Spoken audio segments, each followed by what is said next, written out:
Ashoka 268 BC to 232 BC. Bindusar's death in 272 BC led to the 4-year struggle for succession among his sons. Ashoka emerged successful in 263 BC, becoming the greatest Mauryan ruler.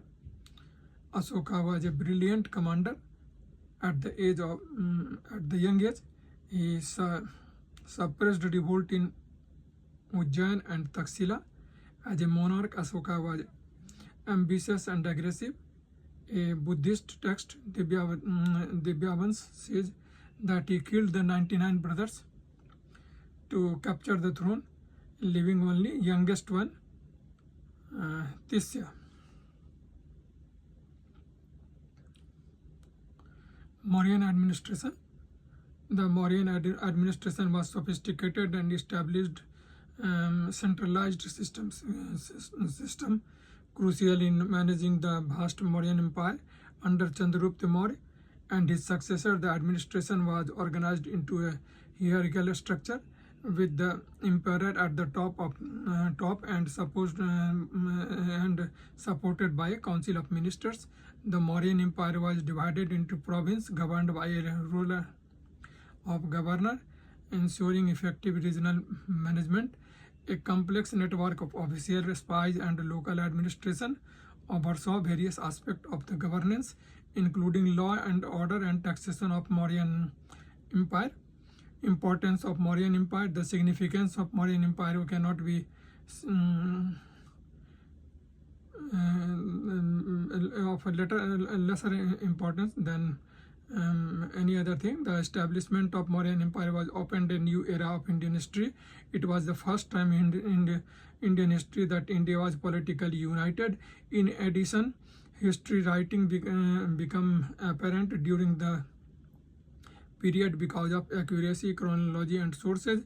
Indigenous and foreign literary sources were also abundant. This empire left a large number of epigraphical records. Some important archaeological findings associated with the Mauryan Empire includes stone sculptures typical of Mauryan art.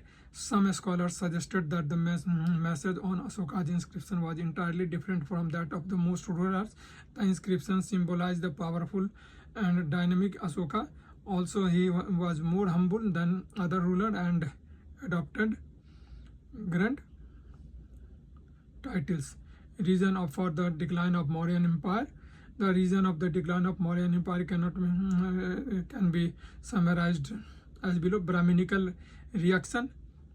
Hari Prasad Shastri holds that Ashoka's pro-Buddhist policy annoyed Brahmanas, culminating in the killing of the last Mauryan ruler Brihadratha by his Brahmin army general Pushyamitra Shunga. Ashoka's pacifist policy this result in an emasculation of army, but we have no evidence of disturbance it or even reducing its number. Economic weakness. D.D. Kosambi draws our attention to the debased coins of later Mauryas and maintained that the heavy economic pressure caused by vast army and bureaucracy was the chief cause of downfall. Administrative weakness. Romila Thapar attributes the decline to the top heavily centralized bureaucracy, no competitive recruitment system, no means of gauging public opinion, and lack of nationalism among people. But also these were remote possibilities in those days. Ashoka's weak successor and division of empire into parts might have adversely affected the empire's strength and resources in resisting the Indo-Greeks, who were the first to invade. Ashoka and his successor neglected the neglect of the northwestern frontier, the Great China Wall of China. The Scythians were in constant flux and posed severe danger to the settled empire of China and India. The Greeks set up kingdom in the north Afghanistan known as Bactria. They were first to invade India in 6 BC, followed by a series of invasions that continued until the becoming of the Christian era. The new knowledge of the outlying area, Mauryan expansion and spread of material culture, use of iron and use of steel to clear forest for agriculture gave rise to many regional states like Sungs, Kanvs in central India, Chetis in Kalinga, and Satavahanas in Deccan. Limitations of Mauryan Empire. Limitations of Mauryan Empire can be seen as follow.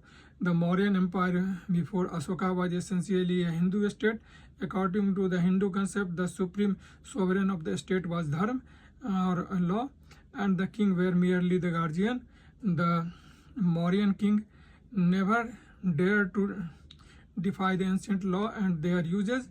Mantri Parishad added and advised the king. In ordinary times, he could ignore the advice of the ministers. Highly decentralized provincial powers, Brahmins and monk greatly influenced the king, and even the king could not dare to disobey him. Later Mughals, Ashoka died in 232 BC, and with him departed the glory of Mauryan Empire. Vishnu Puran gives the names of the 7 successors, but those not provide details. The empire was probably divided into 2 parts, eastern and western. The western region was ruled by Kunal, son of Ashoka, and later for some times by Samprati, son of Kunal. Indo-Greek began to make an early inroad, and by 180 BC had virtually supplanted the latter Mauryas. Brihadrath from Patliputra ruled the eastern part. He was the 7th king in succession from Ashoka. He was killed by commander-in-chief Pushyamitra, who ascended the throne in 187 BC. The royal dynasty he founded is known as the Sung dynasty. Conclusion. In conclusion, the Mauryan marked a significant era in ancient Indian history, and its extensive reach, centralized administration, and cultural advancement founded by the Chandragupta Maurya and expanded under Ashoka the Great. The empire set benchmark in the governance and influence regional dynasties despite its eventually decline due to economic and administrative challenges. Its legacy in political theory, art, and Buddhism continue to resonate to Indian history. Okay, this is all for Mauryan Empire except Ashoka. Ashoka we will take in separate